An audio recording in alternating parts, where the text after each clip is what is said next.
우리 예배를 받으신 하나님 아버지, 주님의 은혜 가운데 불러주시고 함께 예배 드릴 수 있게 하심을 진심으로 감사드립니다. 주님의 사랑과 인도하심을 찬양하며 이 시간 우리의 마음과 정성을 온전히 주님께 올려드립니다. 주님, 우리가 지난 한 주간 어떻게 살았는지 돌아봅니다. 살아오면서 주님의 뜻을 온전히 따르지 못했던 연약함, 주님의 말씀대로 살지 못했던 부족함을 고백합니다. 우리의 죄와 허물을 용서해 주시고 주님의 자비로 새롭게 하여 주옵소서. 이 시간 마음을 정결하게 하셔서 오직 주님만 바라보는 예배가 되길 원합니다. 주님, 다드림 교회 공동체를 위해 기도드립니다. 우리 교회가 말씀 위에 굳건히 서서 모든 성도들이 서로 사랑하고 섬기며 하나 되어 주님의 영광을 드러나게 하여 주옵소서. 육적으로 몸이 아프고 영적으로 마음이 아픈 분들이 있습니다.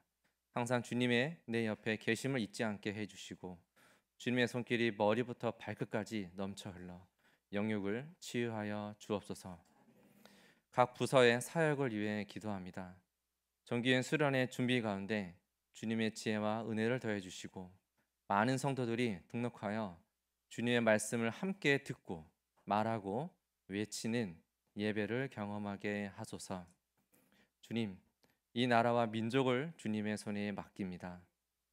어려운 상황 속에서도 국민 모두에게 소망과 평안을 주시고 지도자들에게 바른 판단과 지혜를 허락하여 주옵소서. 사회 곳곳에 정의와 공의가 세워지게 하여 주옵소서. 경제적 어려움과 사회적 갈등을 극복할 수 있도록 도우시고 소외된 이웃과 약자들에게 주님의 사랑과 위로가 전해지게 하여 주옵소서. 이 시대의 청년들이 주님을 믿고 살아가기에 척박한 환경입니다. 그러나 주님의 은혜의 물결로 세상을 덮어주셔서 주의 청년들이 교회로 돌아오게 해주시고 세상을 이끄는 리더로 성장하게 하소서. 특별히 어린이와 청소년, 청년, 장년, 어르신들까지 모든 세대가 주님 안에서 하나 되어 성장하게 하시고 교회가 지역사회에 선한 영향을 끼치는 공동체가 되게 하여 주옵소서. 주님, 세계 곳곳에서 복음을 전하는 선교사님들과 그 가정을 위해 기도합니다. 선교지에서 수고하시는 모든 분들에게 건강과 안전을 지켜주시고 필요한 모든 것을 넉넉히 공급하여 주옵소서. 선교사님들의 사역이 열매 맺게 하시고 그 땅의 영혼들이 주님의 사랑을 알게 하여 주옵소서. 선교사님들의 자녀들에게도 주님의 은혜와 보호하심이 함께 하시고 학업과 생활에 부족함이 없도록 채워주시길 간구드립니다. 오늘 이 예배를 통해 저희 모두가 주님의 임재를 깊이 경험하게 하시고 각자의 마음에 간절한 기도 제목들이 주님의 뜻 안에서 응답받게 하여 주옵소서. 예배를 준비하고 섬기는 모든 손길 위에 주님의 은혜가 충만하게 하시고 저희가 드리는 이 예배가 오직 주님께만 영광이 되게 하여 주옵소서. 이 모든 말씀 우리 주 예수 그리스도의 이름으로 기도드립니다. 아멘. 아, 저도 자주 힘을 쓰고 싶을 때가 아주 많습니다. 제가 힘을 주로 쓰고 싶은 사람은 누구인가 하면 집에 같이 사는 막내입니다. 어떨 때 힘을 많이 쓰고 싶은가 하면 뭘 가져와라, 이거 해라, 저거 해라. 아이와 함께 서로 할 일을 나누었음에도 불구하고 제가 자꾸 잊어버릴 때가 있어요. 네가 밥을 하기로 하지 않았냐? 그러니까 네가 해야지. 그러면 아니 그건 아빠가 하기로 했는데요. 그래서 또 헷갈려요. 그래서 적어 놓겠대요. 그래서 적지 마라. 그냥 내 마음대로 하면 좋겠다. 참 여러분, 사람이 자기가 하고 싶을 때 하고 하기 싫을 때 안 할 수 있으면 얼마나 좋겠습니까? 근데 어느 누구도 아마 그렇게 사시는 분들은 아무도 없지요. 아이들도 자기의 일상이 있고 스케줄이 다 있음에도 불구하고 적어도 힘이 있는 제가 아이에게 네가 그래도 스케줄을 바꿔야 되지 않겠냐. 분명히 물건을 가져오는 걸 잊고는 전화해서 그래도 너는 지금 휴학 중이지 않냐. 이렇게 말하면 애는 엄청 짜증을 내요. 그러니까 다급함이 힘이 되기도 하고 아빠라는 것 자체가 아이들의 일상을 무너뜨리는 그런 상황이 벌어지더라고요. 또 아마 나이도 그 중에 하나의 힘이 될 수 있잖아요. 그죠? 참 우리는 많은 경우에 이것이 어떤 상황이든지 간에 이런 것들을 통하여서 누군가가 내 말을 듣고 그가 움직이면 그래도 좀 내가 자격이 있는 것 같고 괜찮지 않나 이런 생각을 하는 것 같습니다. 오늘 본문에는요, 여러분, 이런 것이 아니라 기도를 통하여 힘을 쓰고 싶었던 여기에 제자들이 나오는데 35절, 36절을 보시면 37절까지 말씀에 이렇게 되어 있습니다. 야고보와 요한이 나와서 우리가 구하는 바를 우리에게 하여 주시기를 원하옵나이다. 아니 여러분, 이건 지금 기도하러 간 거예요? 기도 안 하는 거예요? 이건 뭐 기도할 필요도 없잖아요. 자기들이 원하는 것만 주시면 좋겠습니다. 이렇게 지금 요청을 하지 않습니까? 그죠? 우리가 구하는 바를 우리에게 하여 주시기를 원합니다. 이 얼마나 좋습니까? 아마 여러분들도 이런 기도 하고 싶은 사람들 꽤나 많으실 거예요. 내가 원하는 것만 주시면 좋겠다. 원하지도 않는 걸 자꾸 주냐. 근데 제자들이 꼭 같았어요. 그랬더니만 주님이 되묻습니다. 그래, 무엇을 하여 주기를 원하느냐? 무엇을 하여 주기를 원하느냐? 이렇게 36절에 묻지요. 여러분, 이렇게 물으면 옳거니 야, 때가 왔다. 이제 내가 원하는 걸 구하자 하고는 제자들이 구하였어요. 37절은 같이 읽도록 하겠습니다. 여짜오되 주의 영광 중에서 우리를 하나는 주의 우편에 하나는 좌편에 앉게 하여 주옵소서. 이 제자들은 이미 자신들이 무엇을 구하는지 그 원하는 바가 명료해요. 그래서 예수님이 그래 무엇을 원하느냐 물었더니만 이렇게 37절에 요구하였어요. 주의 좌우편에 우리가 앉고 싶습니다. 사실 여러분, 이 제자들은 자신들이 좌우편에 앉는다는 말로 기도를 하고 있음에도 불구하고 이것이 무슨 의미인지를 몰랐어요. 왠가 하면 앞에 주의 영광 중에라는 이 단어가 복음서에서 찾아보면 이 영광이라는 말의 뜻이 아주 중요하고, 주의 영광 중에라고 하는 것을 복음서에 다 상황을 찾아보면 여러분 어떨 때 많이 나타나오는가 하면 예수님이 죽는다고 이야기할 때, 내가 하나님이 나를 이 땅에 보내서 너희들을 위하여 죽는다, 그럴 때 다 영광이라는 단어를 써요. 그러니까 영광은 죽음에 대한 인정인데 이들은 그것을 모르면서 주의 영광 중에 우리가 좌우편에 앉고 싶습니다 그랬어요. 사실 이들이 이것을 구했지만 나중에 예수님이 죽으시는 십자가 좌우편에 이들이 앉았어요? 안 앉았어요? 앉지 않았어요. 오히려 강도들이 그 양쪽에 앉았죠. 자신들이 구하는 내용도 모르고 그 상황이 되었을 때는 다 도망가고 없는 거지요. 이 제자들의 기도를 들은 예수님은 단호하게 거절하였습니다. 그래서 너희들이 구하는 좌우편에 앉는 것은 내가 줄 수 있는 것도 아니다. 그런데 먼저 이렇게 물으셔요. 너희는 내가 먹는 잔을, 내가 마시는 세례를, 내가 마시는 잔을, 내가 받는 세례를 받을 수 있겠느냐. 여기서 세례라는 것은 물 세례를 말하는 것이 아니라 예수의 죽음을 말하는 거예요. 너희들이 나와 함께 죽을 수 있겠느냐 그랬더니만 우리는 할 수 있습니다 라고 제자들은 말하였습니다. 여러분, 예수님이 죽는다 그러실 때에 죽는 그 순간 말고 죽음 이전의 과정이 또 훨씬 길게 남아있잖아요. 이 마가복음 10장 33절 34절에도 똑같은 말씀을 하고 있는데 읽어볼까요? 보라, 우리가 예루살렘에 올라가노니 인자가 대제사장들과 서기관들에게 넘겨짐에 그들이 죽이기로 결의하고 이방인들에게 넘겨주겠고 그들은 능욕하며 침뱉으며 채찍질하고 죽일 것이나 그는 3일 만에 살아나리라 하시니라. 여기 보시면 죽음 이전에 뭐가 있는가 하면 능욕하며 침뱉으며 채찍질 당하며, 여러분 이 죽음 이전에 이 세 단어 능욕과 수치당하고 조롱당하고 그다음 매를 맞는 거, 여러분은 혹시 못 견딜 만한 게 어떤 거예요? 저는 제가 가만히 생각해 보니까 매를 맞은 적이 언제였는가 생각해 보니까 뭐 군대 가서 맞은 거는 빼고요. 방위였지만 맞았습니다, 여러분. 군대 가서 맞은 거 빼고 보니까 고등학교 1, 2학년 때 음악 시간에 늘 맞았어요. 음악 선생님이 음악을 가르치는 게 진심이라 가지고 우리에게 리듬 공부를 해야 된다고 인문계 고등학교에 다니는 저희에게 일주일에 그 음악 노트 5장을 콩나물 대가리를 그려와야 된다는 거예요. 그러니까 수업 시간이 들어가면요, 인문계 학생들이 누가 그 콩나물 대가리를 5장을 그려옵니까? 그러면 1번 나와 그러면 제가 1번이에요. 항상 밀대자루 5개 딱 준비되어 있는데 1번 나와 그러면 저부터 맞는 건 제가 또 맷집은 좋아가지고요, 힘을 빡 좀 한 2개는 제가 부러뜨려요. 그러면 나머지 한 2번쯤 3번쯤 가면 또 안 때려요. 근데 그 다음 주 되면 똑같아. 또 1번 나와. 선생님은 이게 뒤에서부터 해야 되는데 맨날 1번을 늘 맞았어요, 진짜로. 그래서 제가 고등학교 때 배운 가곡은 청산의 사르리랐다. 청산이 보기가 싫어요. 그 노래 하나만 1년 내내 그거 하다 끝났다니까요. 그런데 나중 보니까 그 선생님의 가르침이 맞았어요. 악보를 보는 힘이 생기더라고요.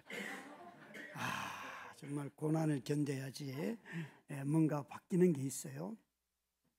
여러분, 저는 사실 그때 이후로 매를 맞은 적이 거의 없어요. 누가 때린다 그러면 얼른 잽싸게 도망가지 그걸 왜 맞고 있어요. 그런데 예수님이 자기가 도망갈 힘이 없어서 이러고 있습니까? 자기 자신이 하나님 그 어마어마한 기적을 베푸시던 분이 자기의 죽음 앞에서는 도망을 가지도 않고 그 수치를 당하고 그 누가 침을 뱉고 하면 다 그것을 받아들이는, 왜 이러실까요? 여러분, 우리 주님이 우리에게 보여주신, 아니 제자들이 우리가 그 영광스러운 좌우편에 앉고 싶습니다 라고 했던 그 말에는 빠진 것이 하나 있는데, 이들은 그 좌우편이 정말 이런 매만점도 없고 누구로부터 수치를 당하는 일도 없이 바로 그 자리에 바로 앉는 그것을 생각했어요. 주님도 그렇게 일하실 줄 알았어요. 그러나 여러분, 주님은 그렇게 하지 아니하셨다는 것이에요. 오히려 주님은 자신이 모든 권세를 갖고 있음에도 불구하고 그 권세를 가지고 고난을 피하는 도구로, 수단으로 사용하지 아니하고 고난의 길을 가는 수단으로 오히려 사용하였습니다.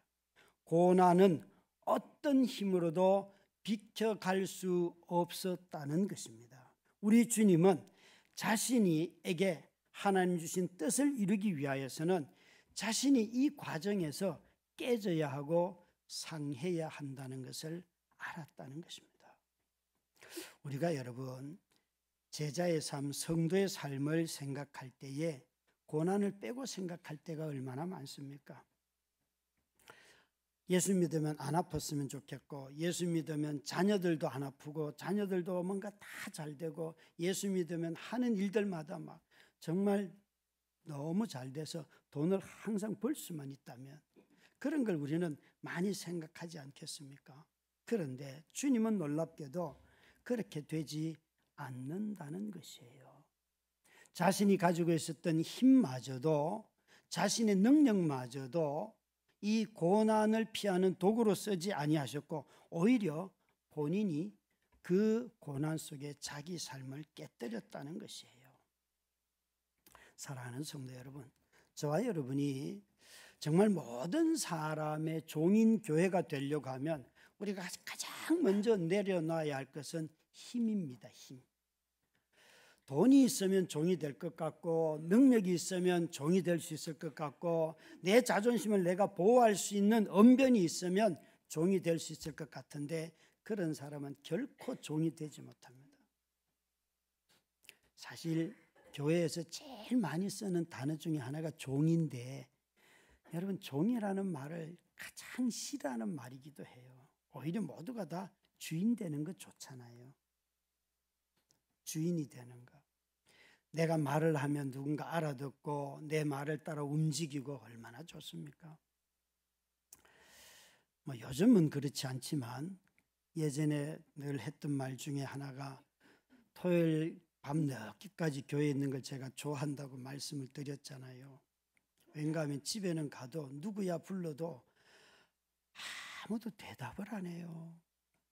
그냥 나 왔다니까 그러면 알아요 그래요. 그러면 인사를 해야 되지 않냐 그러면 안녕. 그러다가 뭐 청소를 하다가 뭐 음식물 쓰레기 좀 누가 버려줄래 그러면 왜 나인지 설명을 부탁합니다. 여러분 벌써 이제 화가 슬슬 나잖아요. 예? 그 어떻게 여러분 어떻게 그걸 설명합니까? 집안일은 설명할 수 있는 게 별로 없어요. 그냥 닥치는 대로 해야 돼요. 설명해 달래요. 그러다 보면 뿔따구가 나가지고 집 다시 나오는 수가 있어요. 그러니까 그런데 교회는요, 여기 가만히 있다가 박종선 목사님 그러면 바로 와요. 제가 담임이잖아요. 저 우리 교회 안 나오는 우리 최승희 목사님도 목사님 도움이 좀 필요해요. 그러면 바로 오더라고요. 2주 전에. 여러분 참 여러분 이 직위라는 게 얼마나 힘이 있는지 그렇죠? 그렇지 않습니까? 여러분 제가 교회에 있는 걸 좋아하겠어요? 집에 있는 걸 좋아하겠어요? 당연히 교회에 있는 걸 좋아하죠. 그러니까 담임 목사들이 교회에 오래 있는 거는 일을 너무 좋아해서가 아니에요. 집에서 아무도 받아주지 않기 때문에 교회에 있는 거예요. 여러분 참으로 주님은 고난을 자신의 권세로 피할 수 있었음에도 불구하고 그걸 피하지 않고 오히려 다 맞고 당하고 오히려 사람들에 의해서 재판을 받고 넘겨지고 그렇게 하였어요. 우리는 이 영광만 구하는 삶을 가지고는 누구의 종도 될 수가 없습니다. 모든 사람의 종이 되려고 하면 반드시 우리 자신이 가지고 있는 힘을 내려놔야 합니다. 여러분 자녀에게도 마찬가지고 배우자에게도 마찬가지고 누구에게도 마찬가지입니다. 주님이 원하는 이 삶을 살려고 하면 이걸 내려놓지 않고는 누구도 종이 될 수가 없습니다. 그런데 한 가지 더 있습니다. 이 본문을 보시면 우리 주님께서 이 제자들이 요청하는 영광을 구할 때에 뭐라고 말씀하시는가 하면 너희가 세례도 받을 수 있고 내 잔도 마실 수 있는 줄은 내가 알겠는데 너희가 좌우편에 앉는 것은 내가 너희에게 줄 수가 없다라고 말씀을 하셔요. 39절 40절 말씀입니다. 40절인데 이렇게 말씀하시죠. 내 좌우편에 앉는 것은 내가 줄 것이 아니라 누구를 위하여 준비되었든지 그들이 얻을 것이니라. 그러니까 주님은 지금 이 말씀을 하시죠. 너희들이 이렇게 내가 마시는 잔과 내가 받는 세례 이 고난 십자가의 죽음의 길을 행여 간다 할지라도 그 영광스러운 자리에 너희들이 세워주는 것은 나의 권한이 아니다. 다시 말하면 보상이 없다는 것이에요. 너희가 섬기고 너희가 가는 이 길에 너희가 나를 따른다고 해서 보상이 보장되는 것은 아니다 라고 말씀을 하세요. 사실 저와 여러분이 이런 보상이 주어지지 않는 헌신을 한다는 것이 얼마나 힘이 듭니까? 고통스럽지요. 무슨 일을 하든지 간에 보상이 그래도 내가 한 만큼 내 생각에 내가 한 만큼 정도는 주어져야지만 그래도 마음이 일할 동기부여가 되는데 그런 거 없다 이렇게 말씀을 하시면 누가 이 길을 가겠습니까? 그런데 주님이 제자들이 요구하는 그 영광스러움을 말씀하시면서 나는 그걸 너희에게 보장해 줄 수가 없다. 왜 주님이 이렇게 대답을 하실까요? 이것은 주님이 제자들의 이 영광을 구하는 이 모습을 보면서 주님은 두 제자의 이 요구 앞에서 어떤 비교를 하시는가 하면 세상의 집권자들과 왜 똑같은 모습으로 너희들이 살려고 하냐 하시면서 42절에 이렇게 말씀하셔요. 이방인의 집권자들이 그들을 임의로 주관하고 그 고관들이 그들에게 권세를 부리는 줄을 너희가 알거니와. 아니 너희는 너희가 세상의 통치자들과 알고 있는 그대로 왜 나에게 요구하냐? 내 나라의 통치는 그렇게 이루어지지 않는다 라고 말씀하고 계세요. 이 42절에 있는 임의로 주관하고 권세를 부리는 줄 너희가 알거니와 하였는데, 이 세상 권력의 특징이 뭔가 하면 임의로 주관하고 권세 부린다는 것이에요. 사실 이 단어는 성경에 잘 안 쓰이는 단어인데 유일하게 잘 인용되고 설명이 되어 있는 본문이 하나 있습니다. 베드로전서 5장 2절부터 3절 말씀인데요. 이 본문을 장로님들을 세울 때에 장로들의 자격을 말할 때 쓰이는 본문인데, 이 본문에 그 단어가 쓰여 있어요. 함께 읽습니다. 너희 중에 있는 하나님의 양무리를 치되 억지로 하지 말고 하나님의 뜻을 따라 자원함으로 하며 더러운 이득을 위하여 하지 말고 기꺼이 하며 맡은 자들에게 주장하는 자세를 하지 말고 양무리의 본이 되라. 여기 맡은 자들에게 주장하는 자세, 이 주장이라는 단어가 마가복음에 쓰이는 권세 또 임의로 주관한다 하는 단어와 똑같은 단어인데요. 이 베드로전서 5장을 보면 그 말이 어떤 의미를 가지고 있는가를 유추해 볼 수가 있습니다. 먼저 양무리를 치되 억지로 하지 말고 자원함으로 해야 되는데 억지로 하는 거, 이게 마음의 여러분 태도지요, 그죠? 어떤 일을 맡고 자신이 직책을 가지면 그걸 기쁨으로 해야 되는데 마지 못해서 한다는 거예요. 우리가 얼마나 그런 일들이 많습니까? 하기 싫은데 네가 인정해 줘서 안 하면 되는데 인정은 받고 싶고 그래서 억지로 한다는 거예요. 뿐만 아니라 여기에 더러운 이득을 위하여 하지 말고 자원하는 마음으로 손해가 나더라도 즐거움으로 기쁨으로 하라고 하는데, 꼭 자신의 이익을 위해서 반드시 경제적인 이익만 말하는 것은 아닙니다. 이 말 속에는 꼭 경제적인 것만 있는 것이 아니라 다른 여러 가지 것들을 생각해 볼 수가 있습니다. 자신의 유익을 위해서 다른 사람의 평가와 인정을 위하여서 얼마든지 할 수 있다는 것이에요. 뿐만 아니라 이런 주장하는 자세를 갖지만 그러니까 남에게 명령은 하지만 자기는 그 일을 하지 않는 거예요. 여러분, 이런 일들이 우리 많죠, 그죠? 자녀들을 가르칠 때 어려움이 뭔가 하면 아빠는 못하지만 너는 해야지. 이런 부모를 저는 본 적이 없어요. 아빠도 공부 못했거든, 너도 공부 안 해도 돼. 다들 이렇게 말해요. 나는 공부를 못했어도 너는 공부를 해야지. 왜? 내가 돈을 벌어서 너를 지금 공부시키니까. 그냥 아이들이 야, 아빠 공부 안 했는데 너도 공부 안 해도 돼. 얼마나 좋아요, 그죠? 서로 평화가 임하지 않겠어요? 왜 그런 말들을 못할까요, 여러분? 자기 자신이 본이 된다는 게 얼마나 어렵습니까? 그냥 본이 되지 않고 본으로 하지 않고 그냥 말로는 먼 세상을 못 바꾸겠습니까? 모든 것 다 할 수 있어요. 말로는 다 할 수 있어요.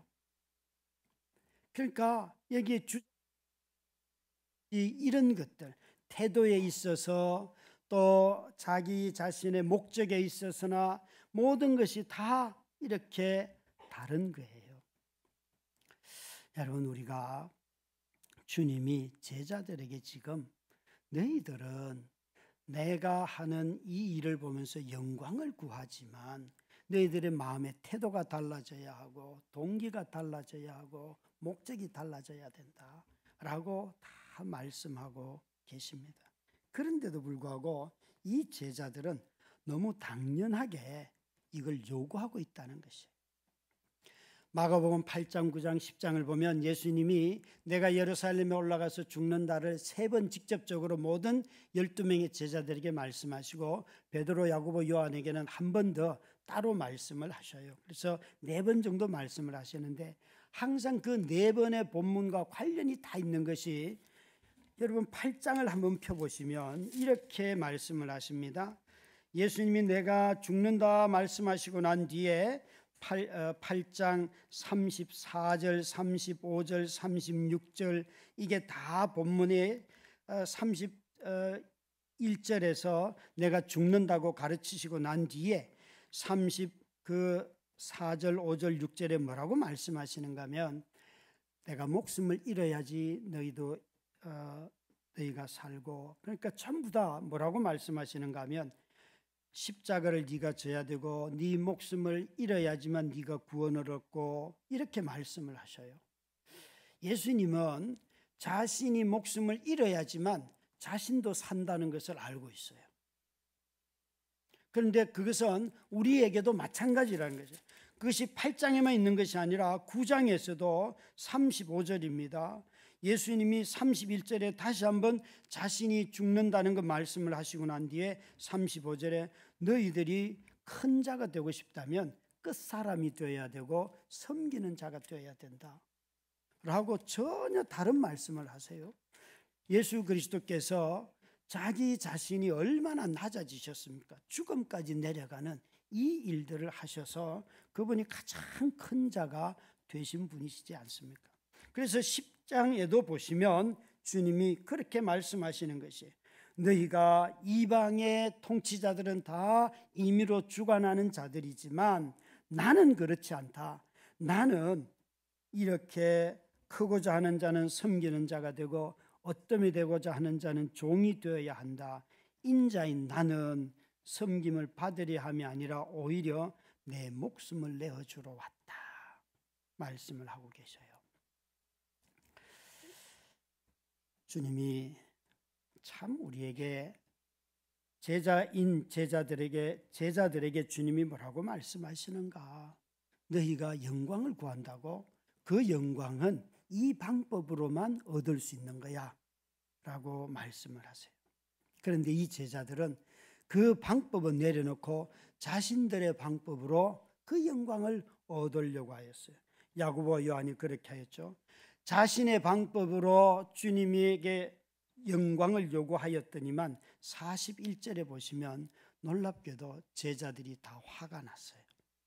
10명의 제자들이 와서 화를 냈습니다.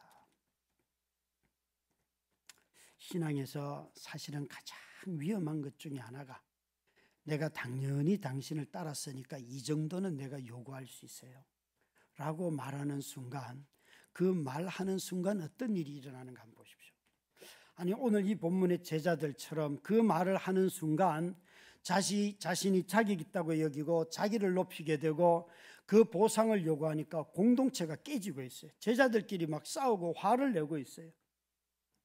너보다는 내가 더 열심히 쫓았고. 여러분 이 마가복음 8장, 9장, 10장의 세 장에 걸쳐서 항상 예수님에게 가장 먼저 얘기하는 사람은 베드로예요. 너희들은 나를 누구라고 생각하느냐? 그때 베드로가 주는 그리스도이십니다 먼저 말했고요. 변화산에 올라가서 막 어떤 환상을 보니까 모세와 엘리야와 대화하는 걸 보니까 베드로가 나와서 여기 내가 집을 세 채 짓겠습니다. 그때 야고보 요한도 다 같이 있었어요. 항상 베드로가 사건마다 제일 먼저 나섰습니다. 그런데 이번만큼은 야고보와 요한이 먼저 나섰어요. 우리가 당연히 자격이 있다고 말하고 그것을 요구할 때에 공동체는 분열에 빠집니다. 자기 자신의 헌신과 내 능력과 내 수고와 내 확신이라면 얼마든지 이건 가능해 라고 말하는 순간 그것이 교회만 그런 것이 아니고 집도 여러분 싸움이 나고요. 형제 자매 간에 원수가 되기도 하고 갈등이 일어나고 그렇게 되죠. 우리에게는 정말 믿음이 필요합니다. 주님이 말씀하신 것처럼 너희 중에 누구든지 크고자 하는 자는 너희를 섬기는 자가 되어야 하고, 아니 여러분 크기 위하여서 큰 자라는 말을 듣기 위해서 섬긴다면 그건 정말 짜증나는 이야기잖아요. 주님이 오늘 하시는 말씀은 인자는 와서 너희들을 위하여 죽기까지 내 목숨을 내어주기까지 그 사랑을 하지 않았느냐. 주님이 하시는 말씀은 내가 너희들을 사랑해서 나를 내어주는 것이지 내가 하나님의 보좌 우편에 앉기 위하여서 이렇게 죽는 척하는 게 아니다. 여러분, 그러니까 종이 되었다는 것이지 종이 된 것처럼 행동한 건 아니라는 거예요. 세상의 통치자들은 다 선거 때마다 이런 말들 많이 하지 않습니까? 제가 기억하기로 이명박 대통령이 처음으로 이런 단어를 통치자로서 선거 전략으로 썼는데, 섬기는 지도자, 서번트 리더십, 그러면서 얼마나 많은 얘기했습니까? 정말 섬겼습니까? 또 이번에도 선거 문구 중에 하나가 국민의 종입니다. 국민이 주인이고 우리는 도구입니다. 공직자는. 그 이야기를 수없이 하고 있지 않습니까? 저는 여러분 그 말이 사실이라고 받아들여요. 그런데 권력을 가졌을 때 정말 자신이 수단이고 도구이고 국민들을 주인으로 모실 수 있을까? 그것은 또 모르지요. 권력의 무서움이라는 것은 권력이 있어 봐야지만 알지요. 얼마나 많은 견제가 필요한데요. 우리 모두는 다 주님이 오늘 이 제자들에게 하시는 이 말씀을 기억해야 합니다. 제자들 중에 이렇게 그들이 예수를 3년 쫓았음에도 불구하고, 그것도 잘 쫓은 것도 아니라고 성경 곳곳에 말함에도 불구하고 그들은 이 정도 쫓았으면 우리가 이 영광은 이렇게 요구하였다는 거죠. 모든 사람의 종이 되려고 하면 반드시 십자가와 영광 두 가지를 함께 구해야 합니다. 십자가와 영광 두 가지를 함께 구해야 합니다. 하나만 구하면 그것은 변질됩니다. 십자가만 구하고 계속 처절하게 깨지고 상하고 그것만 구해도 안 됩니다. 여러분, 그래서 점점 자존감이 떨어지고 자기를 비난하고, 그게 성경이 말하는 바가 아닙니다. 그러나 또 동시에 영광만 구하고 앞에 고난과 고통이 없이 늘 영광만 구하는, 그것도 성경이 말하는 바가 아닙니다. 성경은 이 두 가지를 다 구하라고 우리에게 말씀을 하고 있습니다. 그런데 아주 재밌는 것은 이 마가복음 10장에 오늘 야고보와 요한의 이야기가 나오는데, 주님이 이렇게 물었죠. 내가 너희에게 무엇을 하여 주기를 원하느냐 하였는데, 이 구절을, 이 질문을 다시 한 번 더 하였습니다. 10장 51절에 보시면 여기에 시각장애인인 바디메오가 나오는데요. 바디메오가 주님을 만났을 때 이렇게 예수님이 묻습니다. 내게 무엇을 하여 주기를 원하느냐? 시각장애인이 이르되 선생님이여 보기를 원하나이다. 이 바디메오는 자기가 보고 싶습니다 그렇게 말씀을 드렸는데 그는 시력을 회복했어요.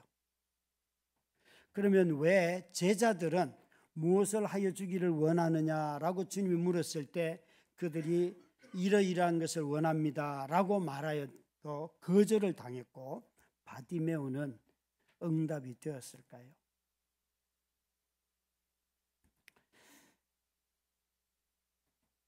이들은 영광을 구하였음에도 그 영광을 얻지 못하였습니다. 그런데 왜 바디메오는 주님 보기를 원합니다 라는 이 말 한마디에 그의 모든 시력이 회복되었을까요? 이 바디메오라는 말의 뜻은 오물의 아들이라는 뜻이에요. 그러니까 쓰레기의 아들이에요. 말하자면 얼마나 사람들로부터 무시를 당하고 수치를 당합니까? 그런데 이 사람은 시력을 잃고 기다릴 때에 사람들이 예수님이 지나간다는 말을 하니까 그가 막 소리를 쳤어요. 47절 48절에 보면 두 번 그가 소리를 지르는데요. 나사렛 예수란 말을 듣고 소리질러 이르되 다윗의 자손 예수여 나를 불쌍히 여기소서. 여러분 이 문장에 무엇을 기억해야 되는가 하면 예수여 나를 불쌍히 여기소서라는 이 불쌍히라는 말과 다윗의 자손 예수라는 말을 기억해야 되고요. 48절을 보면 그가 하도 큰 소리를 하니까 사람들이 시끄럽다 그랬어요. 시끄럽다. 그랬더니 더 크게 소리질러 똑같은 말을 합니다. 여기에 다윗의 자손이여 나를 불쌍히 여기소서. 이 불쌍히 여겨달라는 이 단어가 매우 중요합니다. 성경의 복음서를 읽다 보면 불쌍히 여기다 하는 단어를 주로 쓰는 사람들은 그 성전에 올라가서 기도하던 세리와 바리새인 중에 세리가 하나님을 우러러보지도 못하고 자기 마음을 보면서 주님 나를 불쌍히 여겨주십시오라고 하였더니 나는 11조도 했고 일주일에 이틀씩 금식도 하고 도둑질 한 적도 없고 라고 말하는 바리새인은 그는 의로운 자가 아니고 하나님을 보지 못하고 오히려 나를 불쌍히 여겨주십시오라고 말한 세리는 하나님을 만나고 그는 의로운 자라. 이 불쌍히 여긴다는 말의 뜻은 하나님 앞에 그가 섰다는 거예요. 하나님을 구한다는 거예요. 그는 시력을 잃었음에도 불구하고 내 시력을 고치는 것이 먼저가 아니라 나는 하나님을 보고 싶습니다. 이 얘기를 했다는 거예요.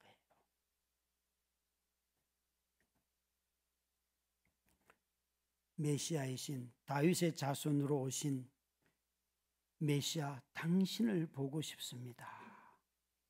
그가 한 말입니다. 그는 사람들로부터 오물의 아들이라는 아주 수치스러운 이름을 가지고 불리워졌고요. 뿐만 아니라 조금만 주님을 찾아도 사람들이 시끄럽다, 잠잠히 해라 라고 저지하고 막아섰어요. 그런데도 불구하고 그는 멈추지 아니하고 자기의 옷을 벗고 주님을 향하여 소리나는 쪽으로 달려가는 사람이 바디메오라는 거죠. 그는 수치 속에서도 주님의 긍휼만 구하였습니다. 사람들의 방해 속에서도 하나님을 보고 싶어 했습니다. 예수님을 보고 싶어 했습니다. 다른 많은 시각장애인들처럼 내 눈을 뜨게 해주십시오, 이런 기도를 그는 하지 아니하였습니다. 오히려 주님을 보는데 방해가 나타났을 때에 그 조롱마저도 극복하며 주님 앞에 나아갔던 자가 바로 바디메오인 것입니다. 사랑하는 성도 여러분, 오늘날 우리에게는 모든 사람의 종이 되고 싶은 마음도 없습니다. 누군가 내 종이 되어주는 것은 참 기뻐하지만 내가 누군가의 종이 된다는 건 생각도 하지 않습니다. 그런데 주님은 오늘 이 본문에 이렇게 종이라는 말, 섬긴다는 말, 섬기는 자, 신약 성경에 종과 관련돼서 사용되는 두 개의 단어를 다 이 본문에 썼습니다. 디아코노스, 이게 섬기는 자이고, 둘로스, 이게 종인데, 하나는 식탁에서 시중드는 사람이고 하나는 여러 사람들을 먹이고 입히고 돌보는 그런 사람이에요. 주인의 식탁에서 그렇게 식탁을 돌보든지 여러 가지 일을 하면서 남을 먹이든지 간에 섬기는 자가 종이고, 종이 바로 그런 섬기는 자이다. 그 사람이 큰 자이고 그 사람에게 영광이 있다라고 주님이 말씀하고 계셔요. 여러분, 우리 모두는 다 다시 한번 이 말들을 기억해야 합니다. 종이라는 말은 원래 말의 뜻대로 하면 내 자신이 누구의 소유라는 뜻이에요. 종은. 여러분은 누구의 소유가 되기를 원하십니까? 내 자신이 누구를 소유하는 것 말고 내가 누구의 소유가 되기를 원하십니까? 주님이 오늘 우리에게 너희들은 나의 소유가 되어야 한다라고 말씀하시는 거죠. 모든 사람이 종이 되는 주님의 소유가 된 교회가 된다면 얼마나 좋겠습니까? 무엇을 하여 주길 원하느냐, 이 질문 앞에 십자가 없는 영광도 없고 영광이 없는 십자가도 없지만 먼저 해야 할 일은 주님이 우리에게 가르쳐 주신 대로 죽기 전에 깨지고 상하고 아프고 힘들고 매를 맞고 이 모든 것들이 그 앞에 다 있지 않습니까? 우리는 이런 깨지면 마치 파괴고 우리가 사라지는 존재처럼 생각하지만 아닙니다. 거기서 믿음이 필요하다고 말씀드리는 것입니다. 깨짐이 없이는 어떤 영광을 누릴 수 있겠습니까? 아픔이 없이 어떻게 성장할 수 있겠습니까? 갈등이 없이 어떻게 그리스도의 영광을 맛볼 수 있겠습니까? 사랑하는 성도 여러분, 주님도 자신이 오셔서 자신을 다 허비하심으로 말미암아 하나님의 영광을 맛보았던 자입니다. 예수님은 자신의 힘을 내려놓고 자신의 권능도 사용하지 않고 심지어 자기의 목숨까지 내려놓았던 분이십니다. 성도 여러분, 여러분은 우리가 다 함께 정말 하나님께 속한 종이 되시겠습니까? 아니면 여전히 우리는 주인으로 살아가시겠습니까? 저는 이런 생각들을 참 많이 하게 됩니다. 우리가 정말 모두가 다 자신의 인생을 자기 플랜과 자기 생각과 자기 방법을 가지고 다 살아가는데, 만약 내가 누군가의 소유가 되어 종이 되어 있다면 그 사람이 요구하는 것을 다 하지 않겠습니까? 아니, 이번 여름에는 정말 수련회 디렉터인 우리 한욱현 집사님의 종이 한번 되어보면 어떨까요? 다들 너무 똑똑해가지고 종이 될 마음이 없어요. 저는 가만히 이런 생각을, 내 자신이 저 집사님의 종이 될 수 있을까? 나도 내가 하고 싶은 게 얼마나 많은데 벌써 저도 어디 짱 박힐 생각을 하고요. 그런데 뭘 하라고 속으로 아까 들으면서, 아니 수련 회비도 내야 되는데 버스킹 할 때 돈 내고 뭐 돈 내고 이거 갑자기 계산이 이게 뭔가 많아지는데 머릿속에 벌써 그런 게 돌더라고요. 여러분, 우리 사는 게 다 그렇잖아요. 말로는 얼마든지 그 얘기를 할 수 있지만 그거 쉬운 게 아니에요. 형편이 되지 않을 수도 있고요. 아는 사람이 없을 수도 있고요. 누구한테 소속감을 잘 갖지 못할 수도 있어요. 그렇지만 하나님이 오늘은 나에게 네가 정말 내 종이 되기를 바란다.